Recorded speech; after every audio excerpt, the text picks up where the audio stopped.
Bonjour mesdames et messieurs, bon réveil et bienvenue dans ce journal. Le président de la République, Alassane Ouattara, a quitté Kigali aux environs de 18 heures heure locale, soit 16 heures ici à Abidjan. Le chef de l'État ivoirien a regagné la Côte d'Ivoire aux alentours de 21 heures après avoir pris part dans la capitale rwandaise à la 27e conférence des chefs d'État et de gouvernement de l'Union africaine.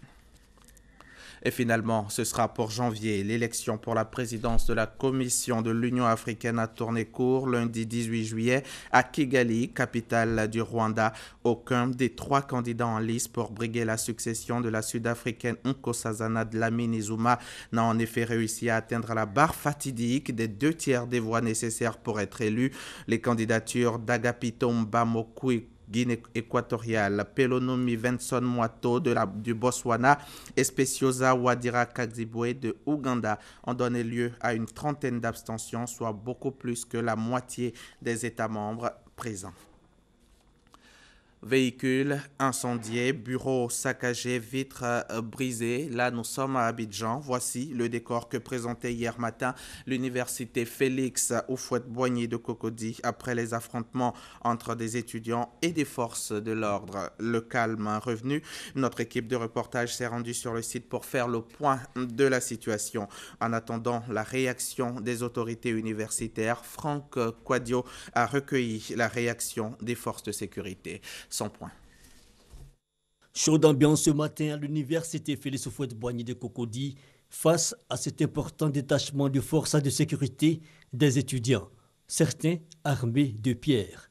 Un affrontement entre étudiants et les forces de sécurité qui depuis plusieurs jours maintiennent l'ordre et le bon déroulement des activités académiques au sein de l'université Félix Houphouët-Boigny, la franchise ayant déjà été le théâtre de diverses tensions. Pendant que nous étions préoccupés à maintenir l'ordre, un grand groupe d'étudiants sortis de nulle part ont perturbé ces cours.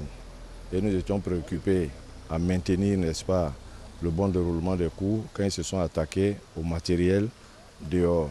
En ce qui concerne les véhicules, les bâtiments administratifs, et ils se sont attaqués aux policiers. Le bilan que nous avons, on a 2 véhicules en moyenne qui ont été incendiés, 7 véhicules caillassés, policiers blessés. Des véhicules incendiés et saccagés, des bureaux de la présidence et des UFR vandalisés. À l'origine des tensions, selon des sources interrogées sur les lieux, la non-satisfaction de certaines revendications lancées par les mouvements et syndicats d'étudiants. Et en entendant la réaction de la tutelle, le ministère de l'Enseignement supérieur et de la Recherche scientifique, notons que le calme est revenu sur le site de l'université Félix Houphouët-Boigny de Cocody. Et à Cocody, toujours dans le cadre du projet de sauvegarde et de valorisation de la baie de la commune de Cocody et de la lagune ébriée, des experts marocains ont effectué une visite de terrain hier, lundi 18 juillet. Ils étaient accompagnés de leurs partenaires ivoiriens du projet de renaissance des infrastructures de Côte d'Ivoire, le PRICI, ministère de l'Environnement et du Développement durable, le ministère des Infrastructures économiques et le ministère de la Salubrité urbaine et de la. Le reportage est signé Juliette Ouyer. Fruit de la coopération ivoiro-marocaine, le projet de sauvegarde et de valorisation de la baie de Cocody et de la lagune ébriée est en cours. Ce 18 juillet, des experts marocains accompagnés de leurs homologues ivoiriens ont visité les différents sites. Baie de Cocody, Petit Bassam, embouchure de Bassam, canal de Vridi et le centre de traitement des eaux usées de Koumassi. Objectif : apprécier la dégradation de ces lieux avant la table ronde du 19 juillet sur le financement des travaux. Au niveau de Grand Bassam, nous avons besoin de 20 milliards. De Petit Bassam aussi, 20 milliards. Tout le projet, l'estimation qu'on a fait, ça fait 280 milliards de francs CFA, TTC, que nous demandons. La partie marocaine, quant à elle, se dit déterminée dans son engagement pour la réussite du projet. Déjà, nous sommes sur la voie de boucler le financement de ce projet ensemble. Mais il faut en discuter, il faut prendre toutes les informations concernant ce projet, c'est ce que nous sommes en train de faire aujourd'hui. Les travaux de réhabilitation de la baie de Cocody et de la lagune ébriée consistent entre autres à construire des barrages et ouvrages hydrauliques, afin d'améliorer la qualité des eaux lagunaires. Et pour une meilleure performance en vue d'impacter positivement la santé des populations, 35 milliards de francs CFA ont été mis à la disposition de 14 districts sanitaires en Côte d'Ivoire. Ce projet, lancé hier matin par le ministère de la Santé en partenariat avec la Banque mondiale à travers le programme de renforcement du système de santé et de réponse aux urgences épidémiques, va s'étendre jusqu'en 2020. Cette stratégie de financement basée sur la performance a pour objectif d'améliorer la qualité des soins du service de santé dans les hôpitaux. Chaque mois, 100 000 personnes meurent du sida dans le monde et 160 000 sont contaminées. Le sida reste la première cause de mortalité chez les jeunes âgés de 10 à 19 ans en Afrique. En dépit des progrès remarquables réalisés sur le terrain en termes de prévention et de traitement, la lutte contre l'épidémie n'est pas terminée. Réunis à Durban, en Afrique du Sud, hier lundi en marge de la 21e conférence internationale, les organisations spécialisées appellent à intensifier le financement. Salima Toudia. Plus de 2000 jeunes de moins de 24 ans sont infectés par le VIH-Sida en Afrique, où la maladie reste la première cause de mortalité chez les adolescents. L'accès aux médicaments et aux soins de santé reste une difficulté dans certains pays du Sud, selon les associations spécialisées dans la lutte contre le sida.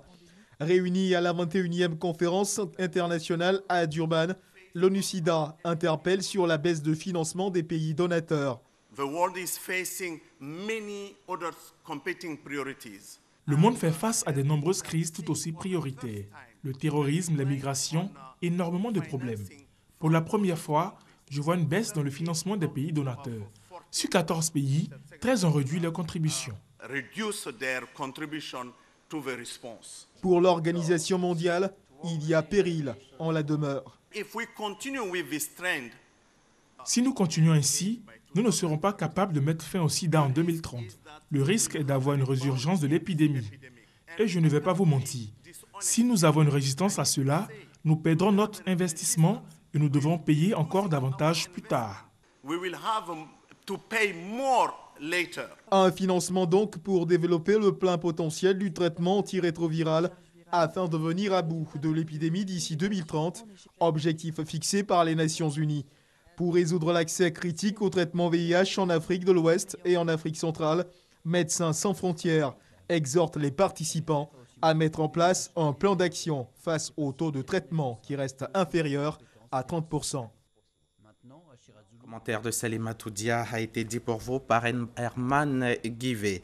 Face au peu d'engouement des Ivoiriens pour les activités physiques et sportives, le ministère des Sports et Loisirs a décidé de prendre ses responsabilités. Un séminaire s'est tenu sur la question. Un séminaire a donc planché sur la question avec pour objectif d'intéresser les Ivoiriens à la pratique du sport. La rencontre qui s'est tenue à Grand-Bassam a pris fin le week-end dernier. C'était en présence des ministres Amicha François et Mariatou Okone, en présence bien sûr de nos reporters de RTI Sport.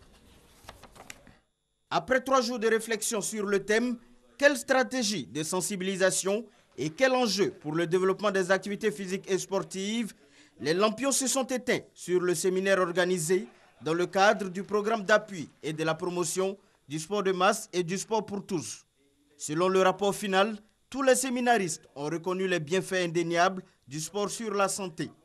Seul problème, seulement 7% de la population ivoirienne pratique régulièrement une activité physique et sportive, selon les enquêtes menées par le ministère des Sports et des Loisirs. Ce faible taux révèle le désintérêt des populations pour la pratique des activités physiques et sportives, qui pourrait s'expliquer par une méconnaissance des bienfaits et vertus du sport, un déficit et une vétusté des infrastructures sportives et une insuffisance des ressources humaines qualifiées pour l'encadrement. Face à cette situation, le ministère des Sports et des Loisirs a initié un certain nombre d'activités pour la promotion des activités physiques et sportives, notamment la création de 2 fédérations, la Fédération ivoirienne de randonnée pédestre et du bien-être pour tous et la Fédération ivoirienne des sports aérobiques et fitness. L'objectif général étant de promouvoir la pratique des activités physiques et sportives par 60% de la population ivoirienne à l'horizon 2020. Le CIO, le Comité international olympique, doit décider ce mardi 19 juillet si la Russie peut participer aux Jeux olympiques de Rio qui débutent le 5 août après la publication lundi d'un rapport accablant de l'Agence mondiale antidopage sur le dopage. Cette sanction sans précédent dans l'histoire olympique devrait être envisagée par la commission exécutive du CIO. L'Agence mondiale, elle, accuse le ministère russe d'avoir manipulé des analyses avec l'aide d'agents secrets. La police de Kinshasa affirme avoir arrêté les meurtriers du général Bikweto Tuyenabo des forces armées de la République démocratique du Congo, abattu en décembre 2012. L'information a été livrée lundi 18 juillet au cours d'une parade organisée dans un quartier populaire. Par la même occasion, 31 criminels présumés ont été présentés. Parmi eux, 19 civils, dont une femme, 10 militaires et 2 policiers, presque tous des repris de justice récemment libérés de prison. La recherche scientifique enregistre peut-être une avancée dans la lutte contre le paludisme. Ce sont en tout cas ce que laissent à penser les résultats publiés hier lundi dans le Journal of Experimental Medicine, une avancée qui concerne la mise au point d'un vaccin entreprise qui a jusqu'à présent échoué en raison de la complexité biologique du virus. À Sao Tomé et Principe, les électeurs ont élu dimanche, dès le premier tour, le candidat du parti au pouvoir à la présidentielle. C'était serré, mais c'est le candidat Evaristo Carvalho qui l'a remporté avec 50,1% de voix contre le président sortant Manuel Pinto da Costa, qui brigue un nouveau mandat de 5 ans. Il est loin derrière, avec près de 25% des voix. C'est donc sans doute la fin de sa carrière politique et cela marque la fin du partage du pouvoir entre chef de l'État et chef du gouvernement. 3 jours après le coup d'État raté contre le président Recep Tayyip Erdogan, les purges continuent en Turquie. 8000 policiers ont été mis à pied, plus de 6000 interpellations ont été effectuées dans les rangs de l'armée. L'opération Grand Nettoyage n'en finit plus et s'étend désormais aux fonctionnaires. Après l'armée et la justice, c'est à leur tour d'être visés par les purges voulues par le président turc. 1500 d'entre eux ont été suspendus. Ils sont soupçonnés d'être proches du prédicateur Fethullah Gülen, que Recep Tayyip Erdogan a désigné comme responsable de la tentative de coup d'État. En France, alors que l'enquête sur l'attaque au camion qui a fait 84 morts et plus de 300 blessés sur la promenade des Anglais à Nice dans la soirée du 14 juillet progresse pas à pas, François Molins, le procureur de la République de Paris, a fait un nouveau point sur ces avancées. C'était hier, lundi, devant la presse. Il ne fait plus l'ombre d'un doute. Mohamed Lawesh Boulel avait un intérêt pour la mouvance djihadiste radicale. Si aucun élément de l'enquête ne démontre à ce stade une allégeance de Mohamed Lawesh Boulel à l'organisation terroriste, ni des liens avec des individus se réclamant de cette organisation, l'exploitation de son ordinateur illustre un intérêt certain et à ce stade des investigations récents pour la mouvance djihadiste radicale. C'est l'information majeure qui ressort de la conférence de presse du procureur de la République, François Molins. Le profil de Mohamed Lawesh Boulel est passé au scanner. Son ordinateur, saisi par les enquêteurs, livre ses secrets. Vidéos récentes d'actions terroristes d'Orlando, de Dallas et Magnanville.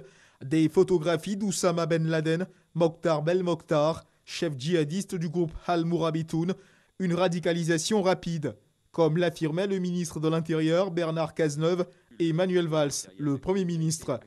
L'attentat de Nice, un attentat préparé minutieusement. Mohamed Lawesh Boulel a pris contact avec la société de location de Saint-Laurent-du-Var le 4 juillet afin de réserver le camion pour la semaine du 11 juillet. C'est à bord de ce camion que Mohamed Lawesh Boulel entre tristement dans l'histoire. Il fonce droit sur la foule rassemblée sur la place des Anglais un 14 juillet. Avant de passer à l'acte, Mohamed Lawesh Boulel envoie un SMS à l'un de ses proches et mentionne l'acquisition d'un pistolet. Celui qui aura certainement servi durant les échanges de tirs avec la police. En mémoire des victimes du 14 juillet de Nice, toute la France s'est figée ce midi pour observer la minute de silence. Commentaire signé Kader Ouattara, mais dit pour vous par Herman Guivet. Direction les États-Unis d'Amérique pour finir. En bref et en images, les délégués républicains s'apprêtaient à adopter le règlement de la Convention hier lorsqu'une partie d'entre eux opposés à Donald Trump ont manifesté leur mécontentement réclamant un scrutin alors que la motion s'apprêtait à passer sans vote. Les insurgés ont hurlé et sifflé contre les autres responsables républicains. Un vote. C'est fini pour ce matin. Merci de toujours nous suivre sur RTI.